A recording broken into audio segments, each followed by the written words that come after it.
Magandang araw po. Meron tayong advice dun sa mga nagpaplano bumili ng bahay. Gumawa ako ng guidelines. Makikita natin yung mga importanteng listahan na dapat nating i-consider pagka bibili tayo ng residential house. Dito sa una, nilagay natin, sabi ko in general. Yung number 1 bullet, location.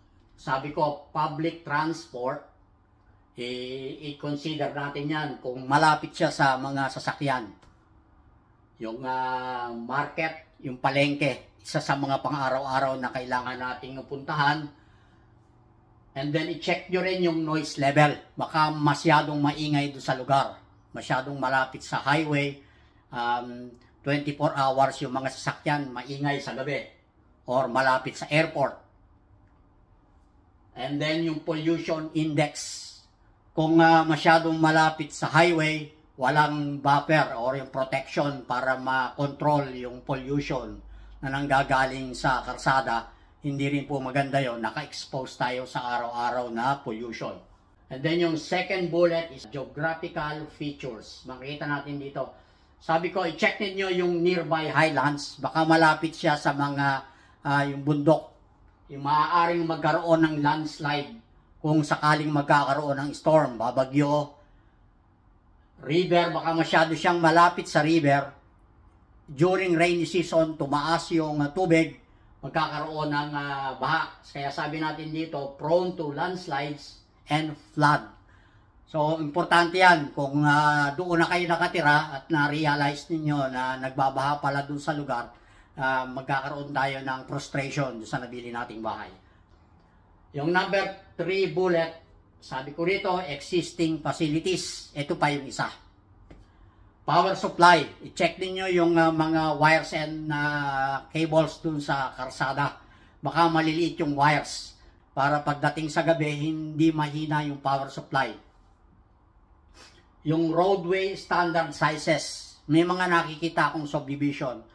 Kung minsan substandard yung size ng karsada. At kung may mga nagparada na sa karsada, yung mga residente, may mga sasakyan, nagparada sila, mahirap nang dumaan. Masikip na po yung kalye. Kung minsan hindi pwedeng salubungan kung may nakaparada na sa karsada. I-check po ninyo yan, may mga standard sizes tayo dyan.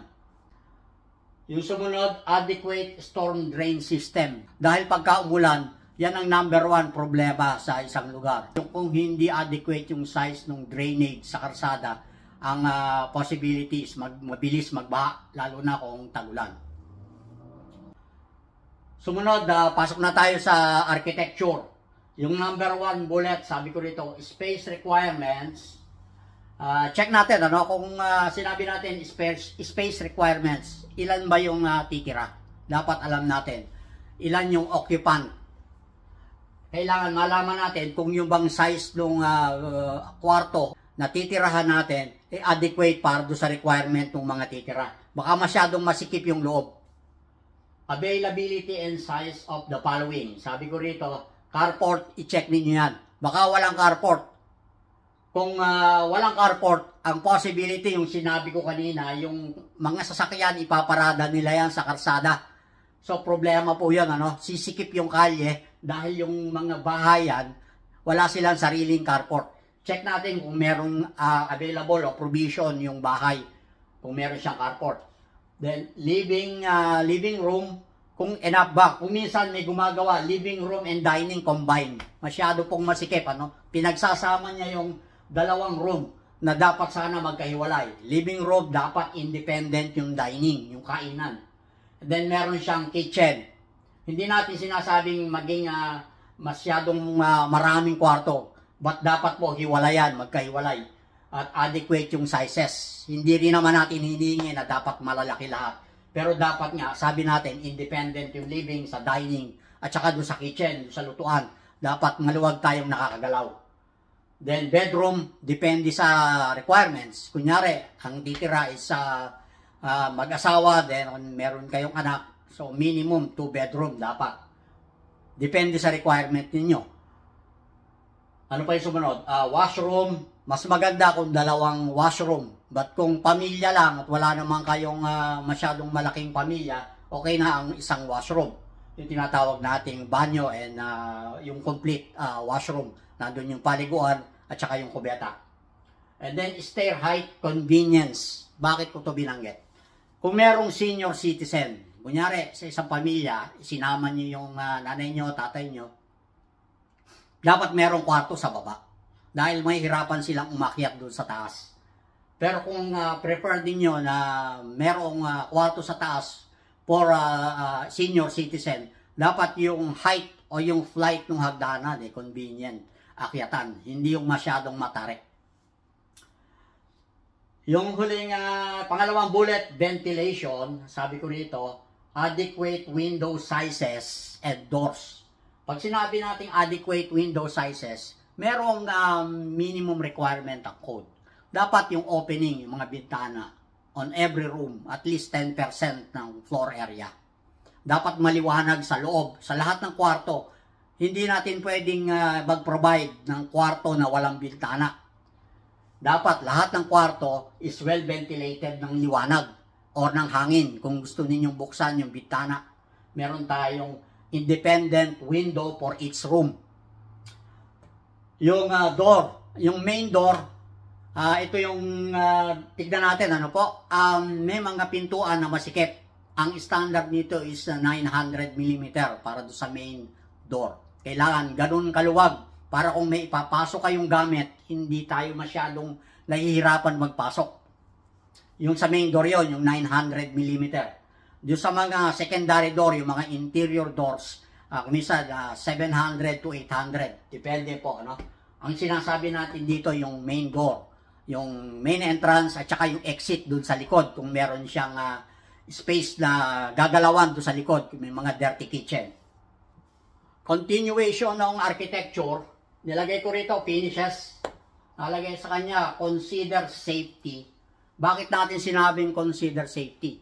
Depende sa materyales na gagamitin. Kunyari yung floor sa hagdanan, ito kailangan hindi yung slippery dahil posibleng pagkaroon ng aksidente, may madulas.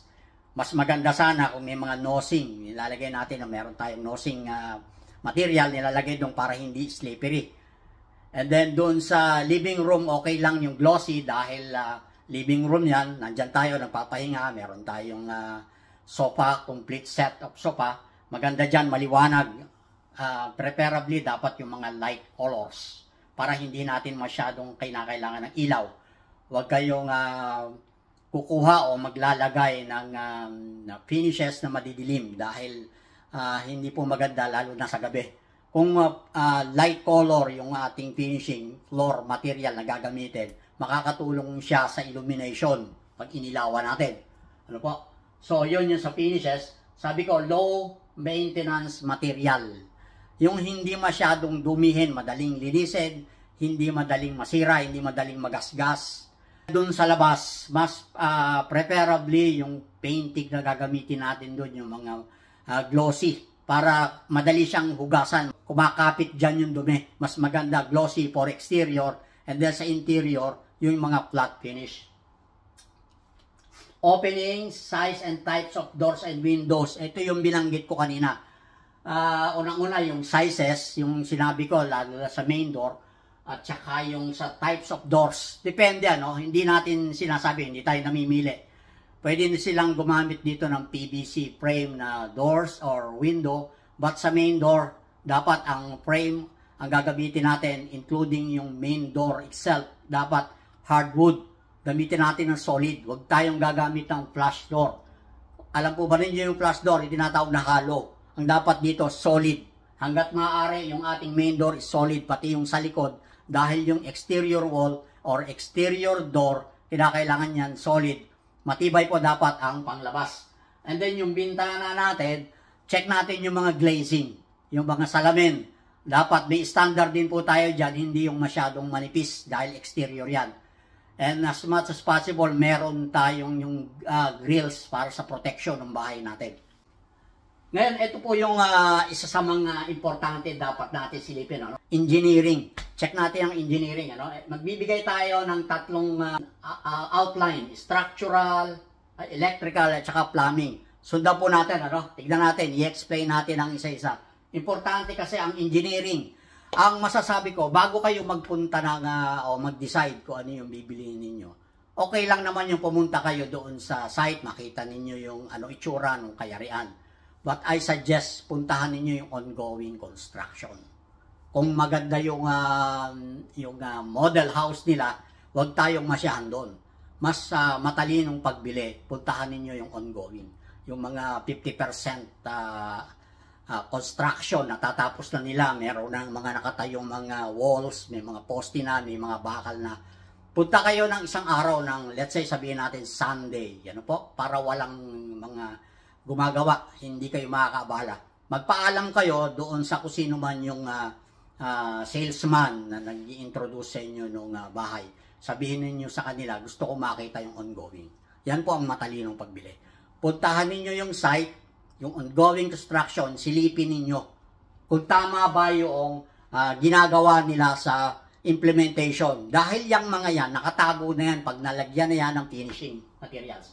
Kaya sabi ko rito, engineering, ano po? Visit ongoing construction and observe materials they use. Ayan, sinasabi ko. Ito na, isa-isahin natin. Structural, check sizes of footing depth, reinforcing bar sizes appropriate for main structure, and masonry walls, dowels, anchors, etc. Kung kayo po ay nandyan sa site, makikita ninyo, may mga nakalabas na bakal. Normally, lalo na kung 2-story yung building, ang minimum main reinforcement na ginagamit sa mga poste is 16 mm. Pag nakita ninyo ang ginamit is below 16 mm, substandard po ang sizes ng mga bakal.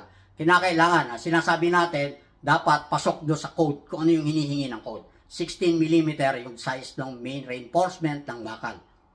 And then, tignan din natin, dapat hindi matagal na nakapending yung mga bakal. Check natin. Natural lang naman magkaroon ng konting kalawang. But kung masyado ng severe yung mga kalawang, hindi rin maganda yung ganon. Yung lalim ng footing, tsaka yung dimension ng footing, ito normally hindi ito mas bababaw sa 1 metro. May mga gumagawa 1 meter. Kung 1 story, okay na yung 1 meter or let's say 800 millimeters. Kung mga 2 story, recommended depth is 1 meter to 1.2 meter ang depth for 2 story. Kung may mga question po kayo, pwede niyo ako yung i-message ako sa FB page. Ipopost ko rito. Same name ng YouTube channel ko.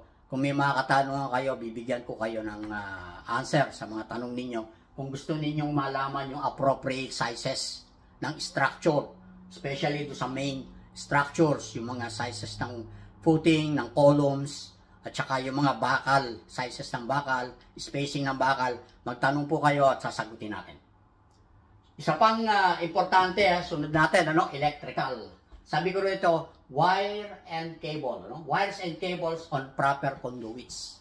Yung mga kable, may mga sizes yan, depende. Yung main sizes, dapat nakasuot po siya o naka-insulate siya sa loob ng conduits. Hindi yung basta tatakbo siya sa loob ng ceiling. Kailangan nasa loob siya ng conduit para hindi siya makain o masira ng mga peste gaya ng mga daga. Diyan po nagsisimula kung minsan yung problema. Pagka napasok ng peste yan, diyan nagsisimula kung minsan ang sunog. Sumunod, convenience outlet. Dapat minimum 2 outlets per room. Kunyari sa living room, at least meron kang 2. But ang advice ko, mas maganda more than 2 yung convenience outlet, yung mga saksakan natin doon sa every room. So, independent circuit breakers for fridge, yung refrigerator, stove, air conditioner, or kung may heater kayo, dapat yung mga yan, may mga independent circuit breakers. Lahat yan, yung mga binanggit natin na yan, pati yung convenience outlet, meron siya sarili din yan na breakers. At saka yung mga ilaw, hiwa-hiwalay po yan. Puntahan ninyo yung circuit breaker kung may pinrovide sila. And then merong isang main para kung gusto ninyong patayin ng right away, lahat yan turn off natin, meron tayong main. Sumunod, plumbing. Ito pa yung isang importante. Sabi ko rito, proper sizes of domestic drains. Meron tayo dyan ng mga, sa ilalim ng lababo, meron tayo ng mga P-trap papunta roon sa drainage system. Para hindi mga amoy, importante sa ilalim ng lababo, meron mga P-trap. Yung marami po nakakaalam nito, no? Tingnan natin, and then yung mga slopes, yung mga hindi pa natabunan, makikita natin. Dapat merong konting slope yan, papunta doon sa septic tank na tinatawag. Dapat yan, meron siyang gradual slope. Hindi rin naman maganda yung masyadong malaki yung slope dahil maaaring yung mga sludge, yung mga solids, pag masyadong malaki, pag nag-plus tayo, mauuna yung tubig, may iwan yung mga solids doon sa pipe. Kaya kung minsan nagkakaroon ng clog. Dapat yan, ang recommended slope dyan is 2%. Makikita natin to, no? Tingnan natin yung mga slope na yan, papunta doon sa septic tank. Adequate storm drain size and spacing going to street drainage. Ito yung mga nanggagaling sa bubong. Meron tayong downspout para kolektahin yung storm drainage. Yung nanggagaling sa during rain season, yun yung tinatawag na storm drainage. Pupunta siya sa baba, meron siyang catch basin, nasasaluhin yung tubig na nanggagaling sa bubong. Doon sa catch basin, meron kang proper drainage papunta sa karsada. Hindi po yan dapat pumunta sa septic tank. Hiwala yan dahil storm drainage yan, malaki ang volume ng tubig na dadaan dyan, ang gagaling sa bubong. Dapat yan directed papunta sa karsada. So, yan yung mga basic. Marami pa kung ididetalya natin. Ang nasabi ko nga, kung may mga question kayo, i-message niyo ako sa FB page ng channel ko at masaya po tayong sasagutin yung mga katanungan ninyo. Like and share na lang po kung nagustuhan ninyo yung video natin ngayon at feel free to